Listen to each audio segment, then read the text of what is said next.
रोहित मुंबई में रहता और 12वीं क्लास की पढ़ाई कर रहा था। रोहित के माँ बाप गांव में रहते थे। रोहित पढ़ाई के लिए मुंबई में आया था। वो मुंबई में एक बहुत अच्छे से स्कूल में पढ़ाई करता था और पढ़ाई हो जाने के बाद स्कूल से थोड़ा दूर एक लाइब्रेरी थी। वहां जाकर वो बाकी पढ़ाई का रिवीजन करता था। वो दिन था सोमवार का। बारिश का मौसम था। रोहित लाइब्रेरी में बहुत देर तक बारिश की वजह से रुका हुआ था, क्योंकि रोहित गलती से आज अपनी छतरी लाना भूल गया था। सभी जो उस लैब में पढ़ाई करते थे वो सभी अपने अपने घर जा चुके थे। रोहित को भी अब बहुत ज़्यादा देरी हो चुकी थी। रोहित लाइब्रेरी के दरवाजे के पास आकर खड़ा हो जाता है। रोहित देखता है बारिश बहुत जोरों से गिर रही थी। दूर दूर तक कोई भी नहीं था। ऐसा लग रहा था कि आज बारिश की वजह से सभी लोगों ने अपनी अपनी दुकान आज जल्दी बंद कर दी। अब रोहित के पास दूसरा और कोई भी रास्ता नहीं था। वो बारिश में ही गीला होता हुआ अपने रूम की ओर जा रहा था। कुछ कदम आगे जाने के बाद रोहित को अपने सामने एक बूढ़ा आदमी बारिश में खड़ा नजर आता है। रोहित उस बूढ़े आदमी के पास आकर खड़ा हो जाता है। रोहित देखता है कि उस बूढ़े आदमी के पास एक छतरी है। रोहित उससे पूछता भी है कि आप इतनी बारिश में यहाँ पर क्या कर रहे हो। वो बूढ़ा आदमी उसके सवाल का जवाब नहीं देता है और बिना कुछ कहे रोहित के हाथों में अपनी छतरी देकर आगे चला जाता है। रोहित को कुछ समझ नहीं आता है। उसे लगता है शायद ये बूढ़ा आदमी पागल होगा या फिर मेरी मदद के लिए उसने अपनी छतरी मुझे दी है।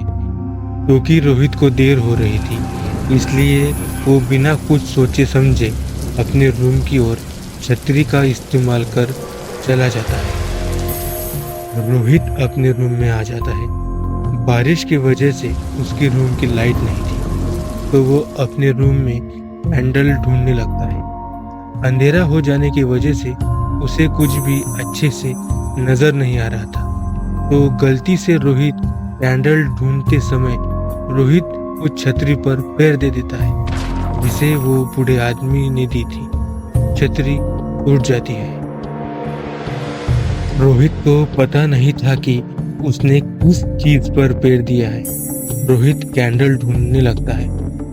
तभी रोहित को ऐसा लगता है कि कोई उसके पीछे खड़ा है। रोहित को नजर नहीं आ रहा था। वो जल्दी से अपने रूम की कैंडल ढूंढ उसे जला लेता है।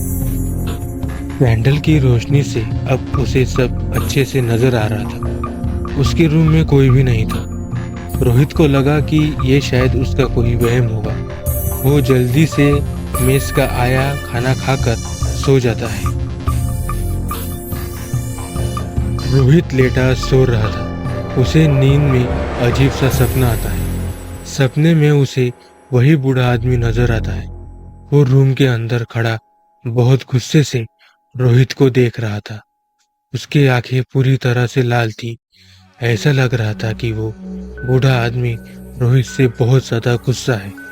रोहित नींद से जाग जाता है। वो पूरी तरह से पसीना पसीना हो गया था। ऐसा लग ही नहीं रहा था कि वो कोई सपना देख रहा था।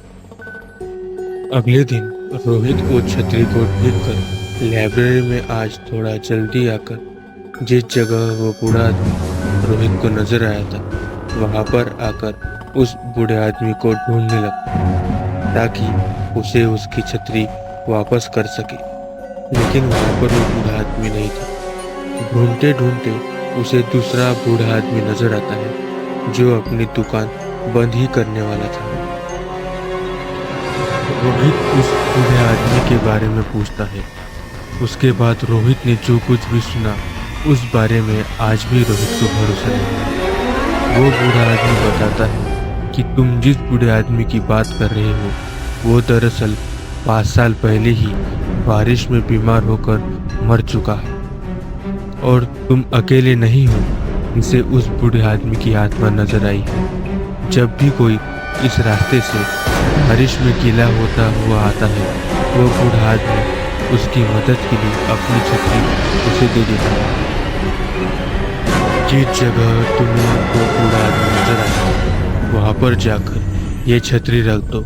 शायद उस बूढ़े आदमी की आत्मा अपनी छतरी की राह देख रही होगी। रोहित उस बूढ़े आदमी की बात मानकर वहां पर चला जाता है जहां पर उस बूढ़े आदमी की आत्मा रोहित को नजर आई थी।